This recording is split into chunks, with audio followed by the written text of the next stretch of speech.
Good morning बच्चों, वापस से आपका ऑनलाइन क्लासेस में स्वागत है। और हम डिस्कस करेंगे आज अपने आगे टॉपिक के बारे में। कल हमने इनहेरिटेंस के जितने भी लॉज थे उन लॉज को कंप्लीट कर लिया, चाहे वो लॉ ऑफ सिग्रेशन हो, चाहे लॉ ऑफ डोमिनेंस हो, चाहे लॉ ऑफ फ्रीडम हो, इनके बारे में हमने डिस्कस कर लिया था। अब हम डिस्कस करने वाले हैं अपने अगले टॉपिक के बारे में। थोड़ा सा हम आगे बढ़ने से पहले मैं उसको समझा देता हूँ। अगला टॉपिक है अपने पास में लिंकेज। क्या है? लिंकेज, जिसको मैं बोलता हूँ सहलगनता। सहलगनता यानी कि आपके लिंकेज। भाई लिंकेज क्या है, ये अपने टॉपिक है अपने आगे किसके अंदर, थर्ड यूनिट के अंदर, इन आपके लॉ ऑफ इनहेरिटेंस के आगे लिंकेज। तो लिंकेज का बेटा जी मतलब हो गया कि लिंक, क्या होना, लिंक। और लिंक को हिंदी में बोलते हैं बेटा संबंध। क्या होना? संबंध होना। अब यहाँ संबंध किसके साथ में क्या होना उसको हम बाद में लेके जाएंगे। सबसे पहले हमें ये संबंध किसके द्वारा होता है उसके बारे में पता होना चाहिए बेटा।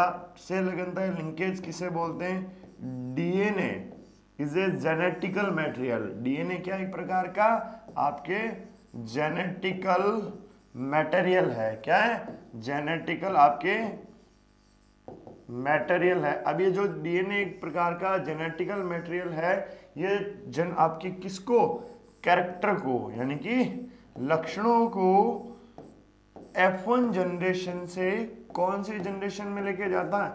F2 जनरेशन के अंदर लेके जाता है। कौन लेके जाता है बेटा? डीएनए लेके जाता है। आएगी चीज समझ में कि भाई DNA is a genetical material जो कि लक्षणों को F1 पीढ़ी से आपके दूसरी पीढ़ी F2 पीढ़ी के अंदर लेके जाता है। उसको हम क्या बोलते हैं? सहलगनता। अब सहलगनता का मतलब क्या हो गया? एक और इसकी हम स्पष्ट परिभाषा पढ़ते हैं कि भाई सहलगनता क्या होगी। सहलगनता का मतलब हो गया अनुवांशिक पदार्थ के साथ में।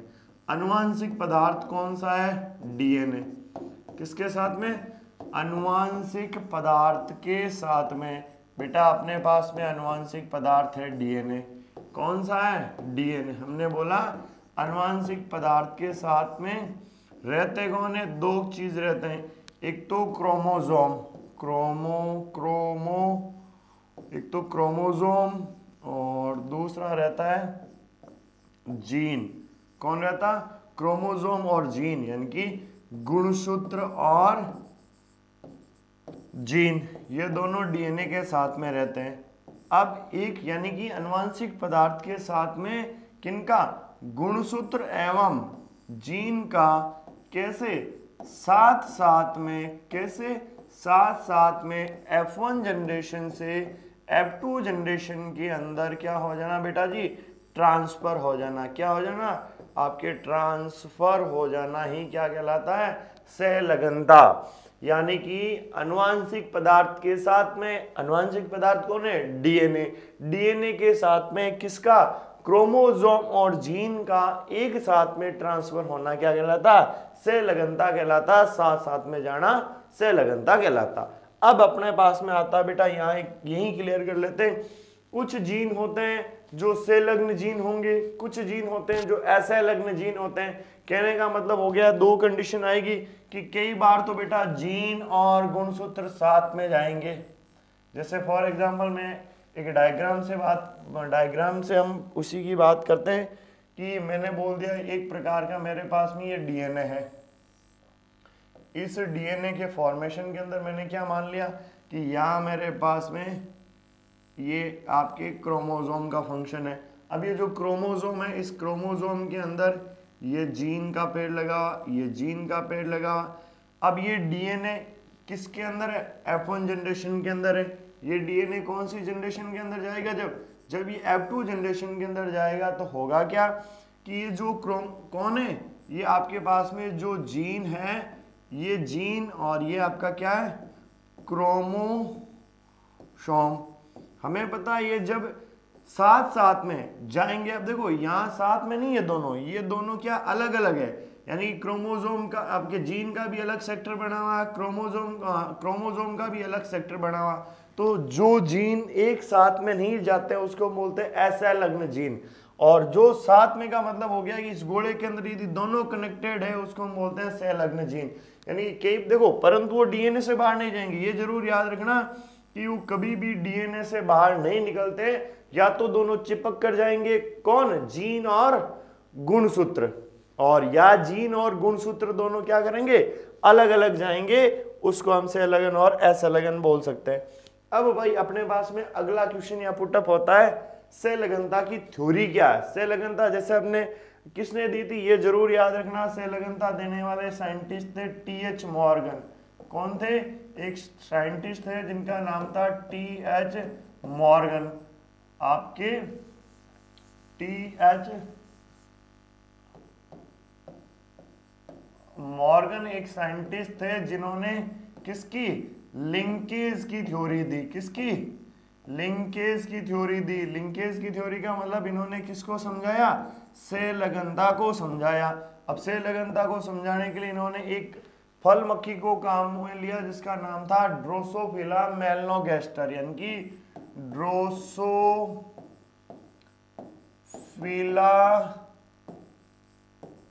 मेलनोगैस्टर, ड्रोसोफिला मेलनोगैस्टर, ड्रोसोफिला और मेलनोगैस्टर नामक एक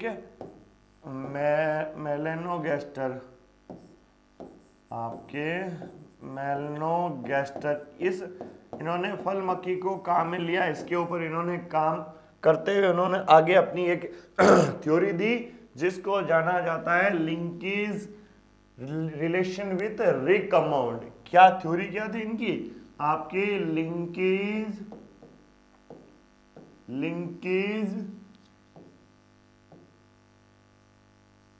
रिलेशन विथ रिकमाउंड डीएनए या रिकॉम्बिनेट डीएनए,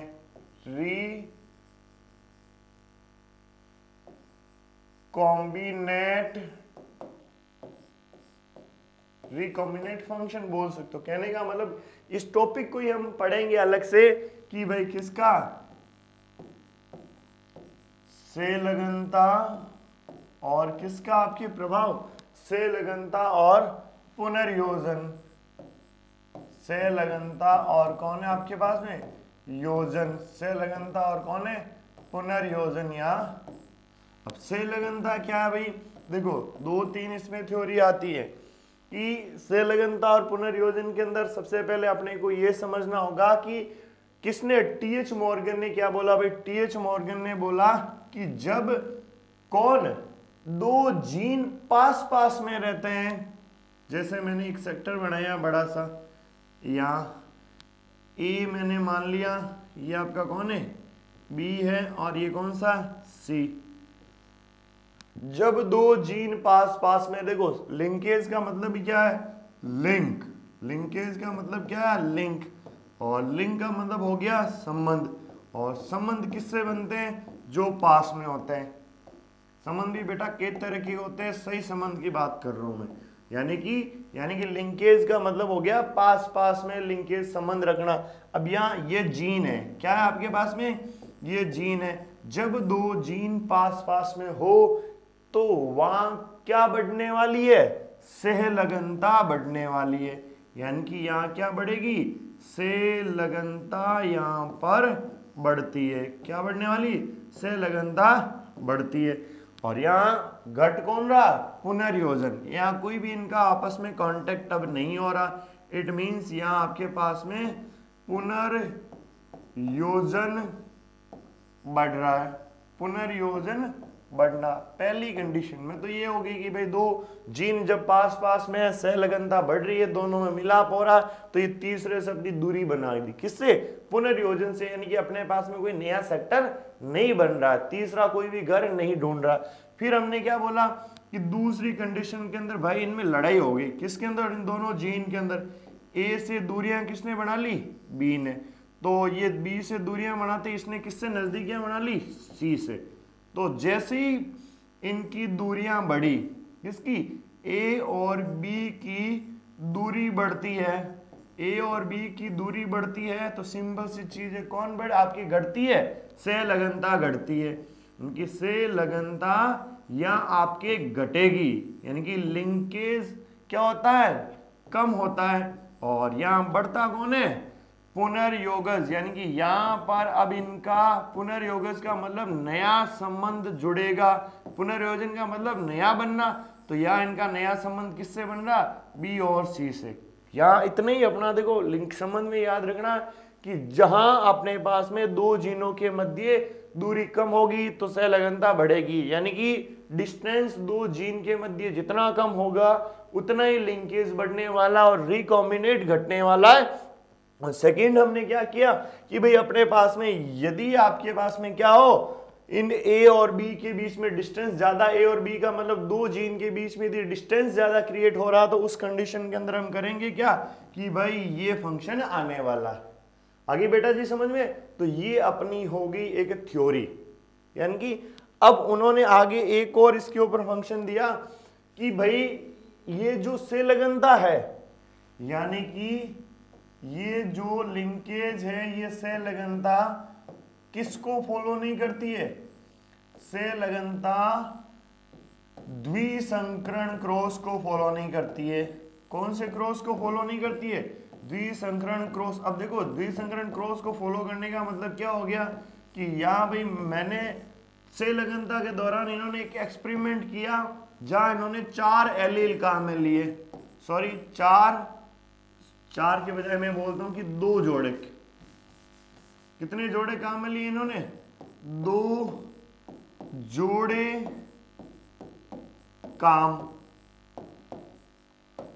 काम में लिए।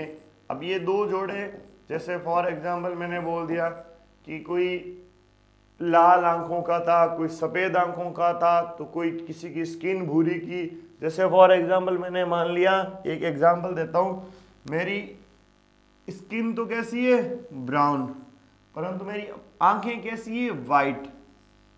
आगे चीज समझ में। और फिर इसका कंपेयर करो दूसरों के साथ में। अब देखो इसको, या फिर मैं ये फंक्शन भी बोल दूं कि इन्होंने जैसे आर और ये फंक्शन था अपने द्विसंकरण क्रॉस का, उसी प्रकार ये तो सेम है कि इसको हम करवाते हैं 9:3:3:3:3:1 मिलता है, पर इसी जगह इन्होंने मैंने बोल दिया कि एक इन्होंने बी डब्ल्यू और दूसरा इन्होंने क्या लिया, आपके बी की जगह इन्होंने आई थिंक लिया था वाई और इन्होंने क्या कर लिया रेड आर लिया था, परंतु इनको कभी भी 9:3:3:1 का रेशियो नहीं मिल रहा था। इसीलिए इन्होंने क्या बोला कि भाई सहलगनता लिंकेज कभी भी द्विसंकरण क्रॉस को फॉलो नहीं करती है। क्यों नहीं करती है लिंकेज द्विसंकरण क्रॉस को, क्योंकि जब सहलगनता बढ़ जाएगी तो वो पुनर्योजन करता है, यानी कि नई चीजें बनाने को खोजता है, इसीलिए ये इसको कभी भी फॉलो नहीं करती है। ये आपकी है लिंकेज। एक छोटा सा टॉपिक था, फिर इसकी डेफिनेशन बता दूं। लिंकेज का मतलब जेनेटिकल मटेरियल आनुवंशिक पदार्थ के साथ में किनका, जीन और गुणसूत्रों का एक जनरेशन से दूसरी जनरेशन के अंदर ट्रांसफर हो जाना, उसको हम किस नाम से जानते हैं, सहलगनता के नाम से। किसने दी थी, टीएच मॉर्गन ने। काम क्या किया था, ड्रोसोफिला मेलनोगेस्टर एक फल मक्खी के ऊपर इन्होंने पहले क्या मत दिया था कि भाई ये द्विसंकरण के अकॉर्डिंग, रूल के अकॉर्डिंग रेशियो आएगा, परंतु जब इन्होंने एक्सपेरिमेंट करके देखा, या सीधा ही हम इसमें बोल सकते हैं कि भाई इनका एक्सपेरिमेंट टोटली फेल हो गया था, उसके अंदर ऐसा कोई भी फंक्शन नहीं आ रहा था। फिर हमने देखा कि स्थिति फिर आती क्या, तो हमने रेशियो निकाला कि जब दो जीनों के मध्य क्या होगी, दूरी आपके कम होगी तो सहलगनता ऑटोमेटिक क्या होगी, ज्यादा होगी। देखो दूरी कम है सहलगनता बढ़ेगी, दूरी ज्यादा होगी तो सहलगनता ऑटोमेटिक क्या कर जाएगी, घट जाएगी, और घटेगी वहां रिकॉम्बिनेट बन जाएगा, यानी नया संबंध क्रिएट हो जाएगा। Is that clear. नेक्स्ट, ये अपने पास में बेटा जी सहलगनता का टॉपिक हो गया। अब थोड़ा सा मैं यहाँ पर हम डीएनए के अंदर जाएं, उससे पहले हम डीएनए के बारे में बात कर लेते हैं कि डीएनए क्या है, उसके बाद हम आगे जाएंगे। सबसे पहले डीएनए, जिसको हम किस नाम से जानते हैं, एक प्रकार का न्यूक्लिक एसिड है। ये क्या है, न्यूक्लिक एसिड है, आपके क्या है, न्यूक्लिक एसिड है। और डीएनए एक न्यूक्लिक एसिड है, इसके अलावा न्यूक्लिक एसिड एक और भी होता है जिसको हम बोलते हैं आरएनए। कौन होता है, आरएनए। डीएनए की फुल फॉर्म बेटा क्या होती है, डीऑक्सीराइबोज न्यूक्लिक अम्ल। क्या होती है, डीऑक्सीराइबोज न्यूक्लिक अम्ल। दूसरी कौन सी होती है, राइबोज न्यूक्लिक अम्ल, राइबोज न्यूक्लिक अम्ल। ये कौन है भाई, आपके पास में आरएनए है। राइबोज न्यूक्लिक अम्ल, ये दोनों ही एक प्रकार के क्या होते हैं, न्यूक्लिक एसिड होते हैं। डीएनए एक प्रकार का बेटा होता क्या, देखो थोड़ा थोड़ी हम बात कर लेते हैं किसके अंदर, इनके अंदर डीएनए क्या है और क्या नहीं है। अब इस डीएनए के अंदर बेटा कौन सा शर्करा पाया जाता है, डीऑक्सी। कौन सा शर्करा होता है इसके अंदर, डीऑक्सी शर्करा पाया जाता है किसके अंदर, डीएनए के अंदर। पहली चीज तो ये होगी, इसका फुल नेम डीऑक्सीराइबोज न्यूक्लिक अम्ल शर्करा, इसके अंदर ये पाया जाता है। इसके अंदर आपके मिलेंगे डीएनए के अंदर कौन, नाइट्रोजनी सारक, आपके नाइट्रोजनस बेस मिलते हैं, नाइट्रोजनी सारक आपके इसके अंदर मिलते हैं।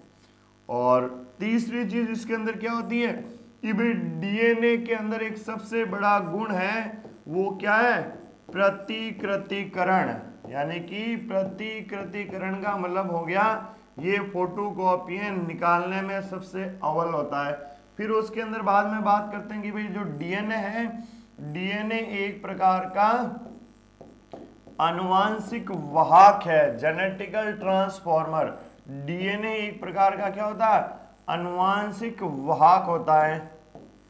और फिर आता है कि डीएनए भाई स्थायी भी होता है। डीएनए क्या होता है, स्थायी होता है, स्टेबल होता है। एक नाइट्रोजनी क्षारक का नाम है आपके थाइमीन। किसके कारण होता है, थाइमीन के कारण ये हमेशा स्टेबल होता है, हमेशा क्या होगा, स्थायी होता है। कौन, डीएनए।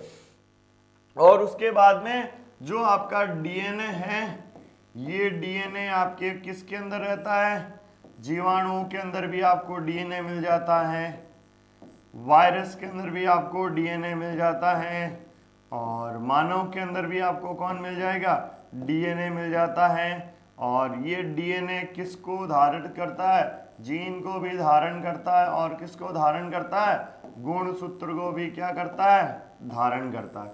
ये जनरल चीजें, इसके बारे में ध्यान रखना क्योंकि हम आगे डीएनए में एंट्री करने वाले हैं। डीएनए वर्ल्ड के अंदर हम आने वाले हैं। आपके दो क्वेश्चन बनेंगे most important, prove it DNA is a genetical material according to Frederick Griffith, according to Hershey Chase, या इन बैक्टीरियोफेज, इन वायरस। जो अपने पास में दो मेथड आएंगे। इससे पहले हम डीएनए की हेलिक्स स्ट्रक्चर यानी कि डीएनए की द्विकुंडन संरचना पढ़ेंगे। इससे पहले इसके कैरेक्टर आने चाहिए।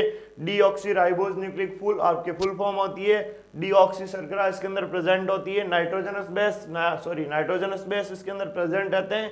अब ये नाइट्रोजनस बेस बेटा जी होते कौन से, इसके बारे में भी हम डिस्कस करने वाले हैं, प्यूरिन और पिरिमिडिन के बारे में। फिर इसका जो सबसे बड़ा कैरेक्टर होता है कि ये रिप्लिकेशन होती है, बहुत ज्यादा रिप्लिकेशन कर सकता है। एज लाइक वायरस के अंदर होता है तो वायरस कुछ ही सेकेंडों के अंदर 1000 ऑफ रिप्लिकेशन तैयार कर सकता है। उसके बाद में that is a genetical transformer. One generation से सेकंड जनरेशन के अंदर ये क्या होता है, ट्रांसफर होता है। कौन ट्रांसफर होता है, डीएनए। और इसीलिए हम इसको ट्रांसफॉर्मर बोलते हैं। डीएनए अपने अंदर किसको होल्ड करके रखता है, जीन और क्रोमोसोम को होल्ड करता है। डीएनए बैक्टीरिया के अंदर, वायरस के अंदर, ह्यूमन के अंदर, तीनों के अंदर प्रेजेंट रहता है। डीएनए हमेशा स्टेबल होता है, present of thiamine. Is that clear? Next